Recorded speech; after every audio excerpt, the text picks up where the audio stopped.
बड़ी बात कह रहे हैं श्री चोखा मेला जी कि गन्ना गठीला होता है परंतु रसीला होता है। रस में गांठ नहीं होती है, गन्ने में गांठ होती है। रस जानने वाले गन्ने के रस को देखते हैं, गांठों को नहीं देखते। इसलिए है प्राणी ऊपर के आकार में क्यों भूला है, अंदर देख रस सिंधु भगवान बैठे सबके हृदय में। देख कमान टेढ़ी होती पर तीर सीधा जाता है, ऊपर के आकार में क्यों भूला है। देख नदी टेढ़ी होती पर उसका जल स्वच्छ मीठा प्राणों का पोषण करता है। चोखा मेला जी कह रहे मैं जाति का महार हूं परंतु मेरा भाव बहुत ऊंचा है कि मेरे भाव में विट्ठल बैठा हुआ है। इसलिए तू ऊपर की बात पे क्यों भूला है, अंदर के रस को देख। सेन जी कहते हैं कि हम बारबर हैं, बारीकी से हजामत बनाता हूं, विवेक का दर्पण दिखाता हूं, ज्ञान की कैंची चलाता हूं, शांति का जलक छिड़कता हूं और अहंकार की छुटियां घुमाता हूं, भावों की कटिंग करता हूं, काम क्रोध को जड़ से उड़ाता हूं। ऐसा मैं संत सेना नाई हूं।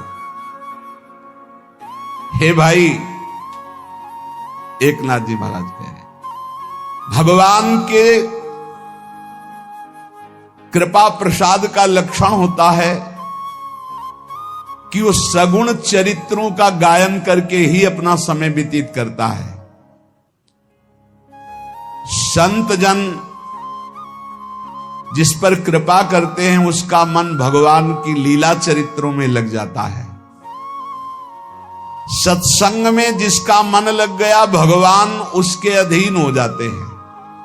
संत एकनाथ जी महाराज, क्योंकि सत्संग में भगवान की चर्चा, भगवान के सिद्धांत, भगवान का नाम कीर्तन, भगवान का प्रेम रंग, वैराग्य रंग, ज्ञान रंग सब कुछ प्राप्त होता है। इसलिए जिनको सत्संग का नशा है उनको भगवत प्राप्ति अवश्य हो जाती है।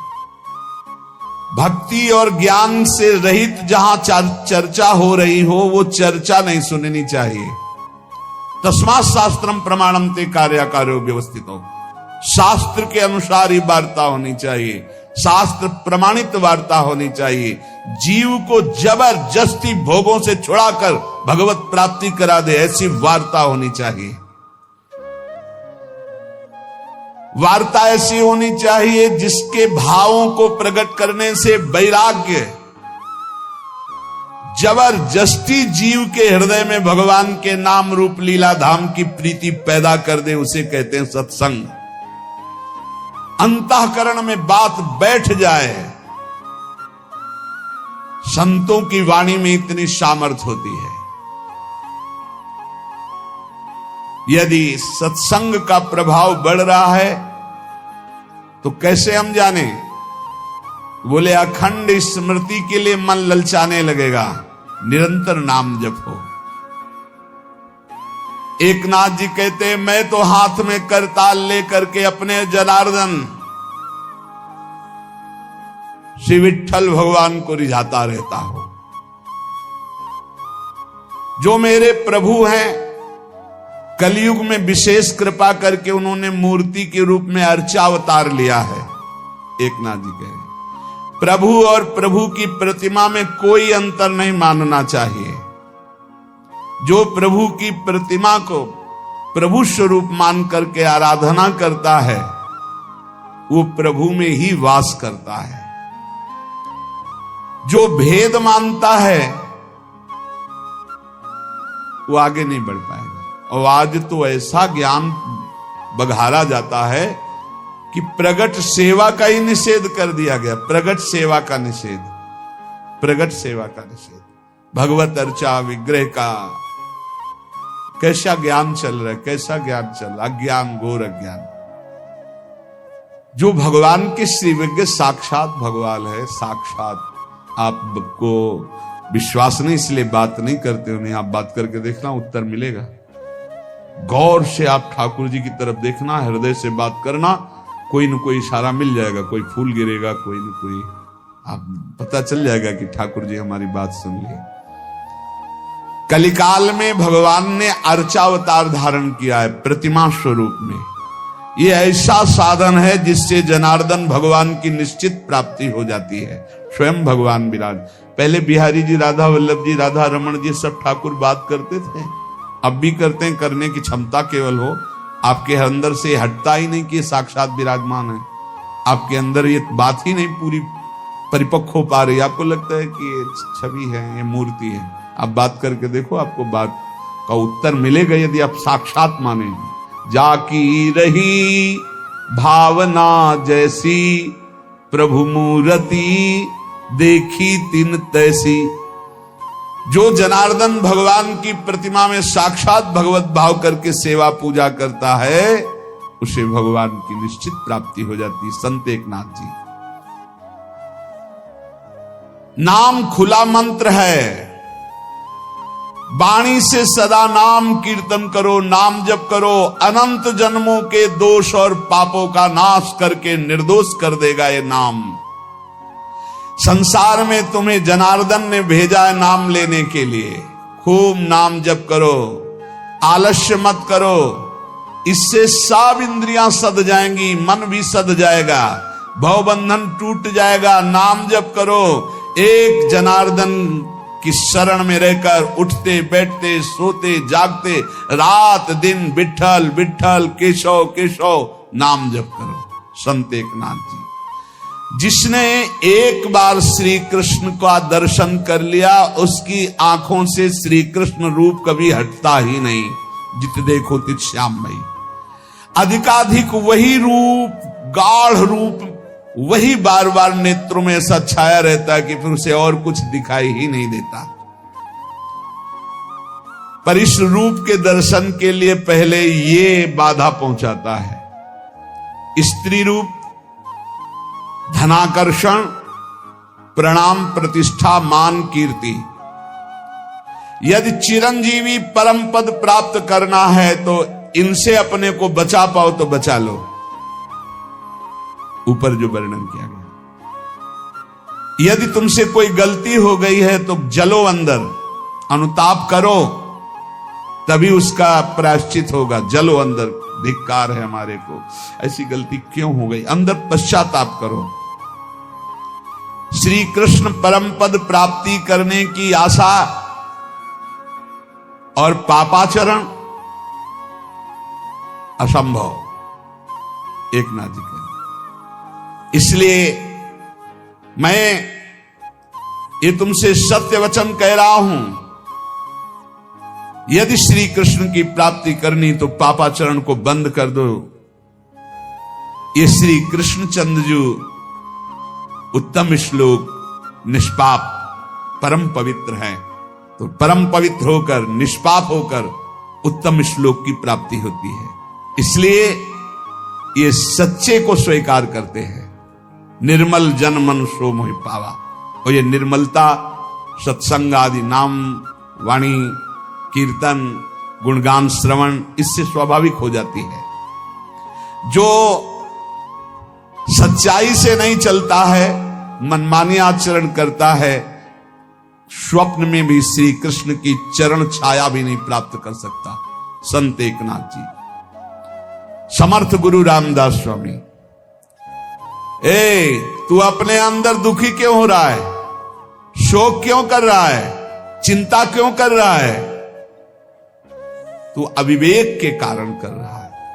विवेक धारण कर, तू विदेही है, तू देह रहित है, ये देह तेरा नहीं है। तू क्यों शोकित हो रहा है, क्यों दुखी हो रहा है, क्यों चिंता कर रहा है? अरे तू मोक्ष सुख का अधिकारी है। उठ, बार बार मरने से एक बार कमर कस और ऐसा मर कि पुनः जन्मना ना पड़े। समर्थ गुरु स्वामी रामदास जी, देख एक मरा उसको तू ले गया, तो क्या तू जानता तू नहीं मरेगा? फिर एक दिन तेरे को लोग ले जाएंगे, तो क्या तू पहले तैयारी नहीं कर सकता मृत्यु पर विजय प्राप्त करने की? क्या तू सदा बना रहेगा दूसरे को फूंक के आ रहा है? अतः तुझे बार बार जन्म मरण ना लेना पड़े, एक बार कमर कस और राघव के अतिरिक्त किसी से अपनापन न मत कर। प्रभु से अतिरिक्त, प्रभु के अलावा किसी को अपना मत मान। प्रभु के अलावा मुख से और कोई नाम कोई बात मत बोल। एक सेकेंड भी मत नष्ट कर। तेरी आयु एक एक क्षण नष्ट होती जा रही, मृत्यु नजदीक आ रहा है। बिना हरि के तुझे कोई नहीं बचा सकता। देह की रक्षा के लिए यत्न किया, चाहे जितनी औषधि खा लो, चाहे मकरध्वज ध्वज खा लो, चाहे सोने की भस्म खा लो, काल मिटिया मेट इस देह का कर ही देगा। इसलिए तू श्री हरि की भक्ति कर ले, निरंतर नाम जप कर, सारी चिंताएं भस्म हो जाएंगी। बहुत प्रकार की बातों में मत फंस, मेरी बात को ध्यान दे। देख नूपुरों की झंकार करते हुए दौड़ते हुए दीनानाथ तेरी तरफ आ रहे हैं। गरज गरज कर तू नाम केवल ले, पुकार उनको। समर्थ गुरु स्वामी रामदास जी महाराज। देख, यदि संतों का संग मिल गया तो वो बुला रहे हैं तुझे, ये बुलावा है। उनके पार्षदों का संग मिल गया ना, सत्संग, इसका मतलब अब प्रभु मुझे बुलाना चाहते हैं। पहले हनुमान जी मिले, फिर राम जी मिले विभीषण जी को। अब मोहि भाव भरोस हनुमंता, बिनु हरि कृपा मिले नहीं संता। और इसी के बाद शरणागति हुई, उसी के बाद विभीषण जी को भगवान का साक्षात्कार हुआ। बहुत प्रकार की बातों में मत फंस। अरे राम राम कृष्ण कृष्ण हरि हरि बोलो, वही सब कुछ है। बैठ के समय बर्बाद मत कर, नाम जप कर, फिर कुछ भी ध्यान कर, कुछ भी करो, उसमें हमें कोई लेना देना। नाम जप मत छोड़ो, नहीं समय बर्बाद हो रहा, बेकार समय नष्ट हो रहा। बैठे बैठे गणित लगाने से भगवत प्राप्ति नहीं होती। स्वामी जी कह रहे हैं बहुत प्रकार की बातों में मत फंस, दृढ़ता पूर्वक नाम जप कर। देख नूपुरों की झनकार करते हुए दीनानाथ तेरी ओर दौड़ते हुए आ रहे, ऐसा दिखाई देगा यदि तू गरज गरज कर नाम कीर्तन करेगा। यदि प्रभु को बुलाना होता है जिसे अपनी तरफ, जिसका अंतिम जन्म होता है, उसे सत्संगति प्रदान कर देते हैं। सत्संगति से मन के मल नष्ट हो जाते हैं, बुद्धि संसार से हटने लगती, प्रभु में लगने लगती है। ऐसी सत्संगति बड़े भाग्यशाली को प्राप्त होती है। अपने बुरे आचरण में सोच विचार करके परिवर्तन करने का भी समय है, कर लो। अति आदर के साथ साधु समागम सत्संग करो। ये कल्पनाएं छोड़ो, ये कर लिया, ये भोग लिया, ये भोग लेंगे, ये कर लेंगे। आशा मत करो कि तुम इस संसार में कभी सुखी हो सकते हो। समर्थ गुरु रामदास जी। आशा मत करो इस संसार में तुम सुखी हो सकते हो, चाहे जितना रुपया मिल जाए, चाहे जितना भोग मिल जाए, कभी सुखी नहीं हो सकते। सुखी होगे तो हरि के अंश हो, हरि में। अरे कितने विद्वान, कितने ज्ञानी वंचित हो गए भगवत प्राप्ति से। इस अहंकार के कारण मैंने देखा है कि वो विद्वान ब्रह्म राक्षस बन गए। समर्थ गुरु स्वामी रामदास जी के वचन। अहंकार के कारण शास्त्रों का ज्ञान होने पर भी वो ब्रह्म राक्षस बन गए। सचमुच सचमुच ईश्वर के नाम जप के भजन के बिना कौन विद्वान ऐसा है जो इस माया पर विजय प्राप्त कर सकता है। अहंकार छोड़ दो, नाम जप करो। देखो मैं सोच विचार कर बोल रहा हूं, विवेक पूर्वक बोल रहा हूं, कोई मनमानी नहीं। समर्थ गुरु स्वामी रामदास जी। सत्संगति अत्यंत त्रस्त लोगों को भी महाशांति प्रदान करती है। अतः खोज करो सत्संगति की। संयमित आचरण, शास्त्र सम्मत वाणी, ये सत्संग में प्राप्त होती है। जिसने अहंकार रूपी मक्खी खा ली है, उसे ज्ञान रूपी भोजन उल्टी करना ही पड़ेगा, पचा नहीं सकता। अर्थात जिसके मन में अहंकार अपने ज्ञान का है, वो ज्यादा बोलता चला जाएगा और अनुभव में कुछ नहीं होगा, केवल प्रवचन होगा। इसलिए मान सम्मान प्रतिष्ठा की चाह अहंकार को होती। अहंकार छोड़ो, आसक्ति छोड़ो, सज्जन संतों की संगति करो और नाम जप करके इन महान दुख में संसार से तर जाओ। सब संतों की एक ही बात, नाम जप, नाम जप। ऐ मन, ये सत्संग केवल केवल भगवत कृपा से मिलता है और सत्संगी को निश्चित मोक्ष की प्राप्ति होती है। साधु संग करने वाला भवसागर से पार हो जाता है। सत्संगी द्वैत भावना का नाश करता है। सत्संगी का कभी पतन नहीं होता। जो रोज सत्संग सुनते उनका इसलिए पतन नहीं होता, रोज चाटे लगते रहते शब्दों के, रोज उत्साह बढ़ता है, रोज पापाचरण छोड़ने की हृदय में एक वृत्ति जागृत होती है। पूज्य स्वामी समर्थ गुरु रामदास जी कहते, कौन धन्य है इस संसार में जो सदा अपनी देह को भगवान के लिए कष्टमय रखता है, वो धन्य है। उचित भोजन, कठोर शैया, कम सोना, अधिक जगना, नाम जप करना, गुण कीर्तन करना, जानबूझ करके सारे सुख सुविधाओं को न भोगना, उसका जीवन धन्य है। संसार में कौन धन्य है? ध्यान से समझो। जो प्रभु के लिए अपनी देह के आराम सुख को त्याग कर कष्ट सहता है। बहुत भाग्यशाली साधक हैं, ऐसे ऐसे हैं। ऐसी गर्मी में जहां एसी भी काम नहीं करती, वो कूलर भी नहीं चलाते। सोचो ऐसी गर्मी में कैसे रहा जा सकता है।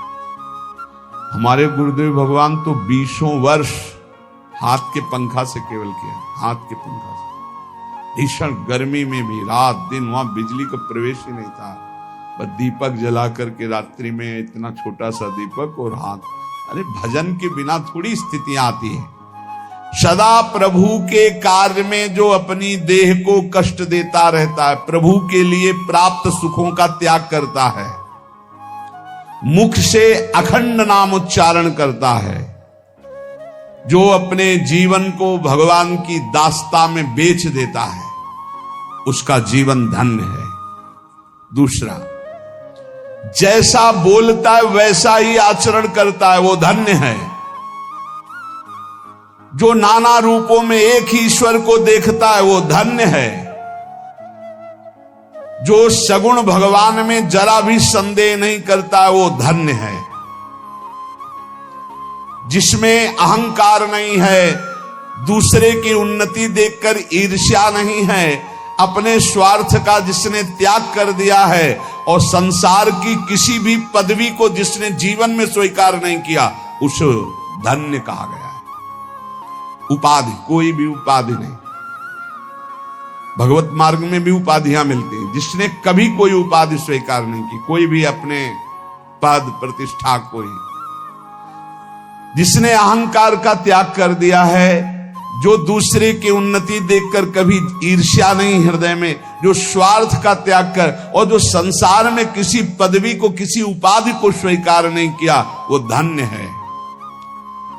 जो विद्वान होते हुए घमंड से रहित नम्र वचन, मधुर वचन बोलता है और अपने को संसार में भगवान का सेवक घोषित करता है, वो धन्य है। जो इस अखिल संसार में एक भी कोई शत्रु नहीं बनाता, जो विवेक पूर्वक, निश्चय पूर्वक कभी न तो मिथ्या भाषण करता है, न मिथ्या आचरण करता है, वो धन्य है। जो भगवान का दास है, उसे कभी चिड़चिड़ाहट नहीं होती। जो भगवान का दास है, वो बहुत गंभीर और शांत होता है। ऐसे भगवान के दास को हम नमन करते हैं। श्री समर्थ गुरु रामदास जी महाराज। नाम के अतिरिक्त जितनी चेष्टाएं इनमें हमें विश्वास नहीं है भगवत प्राप्ति करा देंगे। महापुरुषों के वचनों को पकड़ो। नाम परमात्मा का साक्षात स्वरूप है, इसलिए नाम पर हमें बहुत विश्वास है। समर्थ गुरु रामदास। जिसकी नाम में रुचि नहीं होती उसकी यमराज में जरूर रुचि करनी पड़ेगी। यमराज में मतलब यमपुरी में, समझ लीजिए इशारा। जिसके मन में नाम के प्रति संदेह है कि अरे क्या होगा नाम जप से, इसका मतलब उसे घोर नरक यंत्रणा भोगनी है। इसलिए अति आदर के साथ मेरी बात मान लो, मन लगाकर पूरा का पूरा समय नाम जप में दो। सेवाएं करते हुए नाम जप, मुख से नाम लो और शरीर से चेष्टाएं करो अपनी गृहस्थी विरक्ति की जो सेवाएं। जो ब्रह्म ज्ञान की केवल बातें बनाता है, बहुत समर्थ महापुरुष, इसलिए सबको ब्रह्म ज्ञान की केवल बातें करता है, बातें बनाता है, लेकिन उसमें स्थिति नहीं है, वो पापी पुरुष है। समर्थ गुरु रामदास जी की वाणी। जो ज्ञान की बातें केवल बघाड़ता है, स्थिति नहीं है, वो पापी पुरुष है। क्योंकि मन ही मन वो पापाचरण की बातें सोचेगा और शरीर से पापाचरण करेगा और वाणी से ज्ञान की बातें बघाड़ेगा, वो पापी है। ऐसे मनुष्यों की बड़ी दुर्गति होती है। पीछे कहा विद्वान है, ज्ञान है, आचरण ठीक नहीं है तो क्या बना, बोले ब्रह्म राक्षस। मृत्यु ये नहीं देखती है कि ये बालक है कि जवान है कि बूढ़ा है, उदार है कि कंजूस है, मूर्ख है कि ज्ञानी, सबके शरीर का नाश करती है। मृत्यु सुंदर से सुंदर, असुंदर से असुंदर, सबका नाश करती है। इसलिए पुण्य पुरुष वही है, हरिदास वही है, नाम जापक वही है, कीर्तनकार वही है, जो मृत्यु आने के पहले ही शरीर को छोड़ दे, शरीर का राख छोड़ दिया, देह रहित विदेह स्थिति। इतना नाम जप करो कि मृत्यु आने के पहले ही शरीर राख खत्म हो चुका है। संदेह मत करना हमारी बात में। मृत्यु लोक में जन्म लिए हो तो मरोगे, यहां जो पैदा हुआ वो मरेगा, चाहे कोई भी हो। इसलिए मरने के पहले स्थिति प्राप्त कर लो, नाम जप के द्वारा वो प्राप्त होगी। भगवान हलवा पूड़ी नाना प्रकार के पदार्थों के भूखे नहीं हैं, उनको केवल भाव चाहिए। भाव से ही वो भोग पाते हैं, भाव पर ही वो रीझते हैं, भाव से ही वो प्रकट हो जाते हैं। इसलिए भाव प्रकट होता है भजन से। जितना भजन करोगे उतना ही भाव। ये तुम्हारा जीवन एक रत्नों के समूह का संदूक है। खोल लो रतन, वो रतन है हर श्वास में नाम जप करना। ईश्वर अर्पण जीवन, नाम जप, तो एक से एक दिव्य ज्ञान के रतन, भक्ति के रतन स्थितियां आ जाएंगी। और यदि इन श्वास रूपी रत्नों को भोगों में नष्ट किया तो जिस आनंद के लिए मानव देह मिलेगा उससे वंचित रह जाओगे। मेरी बात मान लो, केवल ये मानव देह ही भगवत आनंद प्राप्ति के लिए, इसलिए कमर कस लो, ईश्वर के लिए कमर कसो, संसार से निराश हो जाओ, संतों का संग करके भावुक बनो और जगदीश्वर को तुम संभालो। सुमिरन तो जगदीश्वर तुम्हें संभाल लेंगे। भावुक भक्त को भगवान अपनी गोद में रखते हैं। वासना के कारण ही तुम्हें बार बार जन्म मरण मिला है। उपासना से नष्ट कर दो अपनी वासना को। विषय चिंतन करते हुए मरोगे तो घोर दुर्गति होगी, हरि चिंतन करते हुए मरोगे तो सदगति हो जाएगी।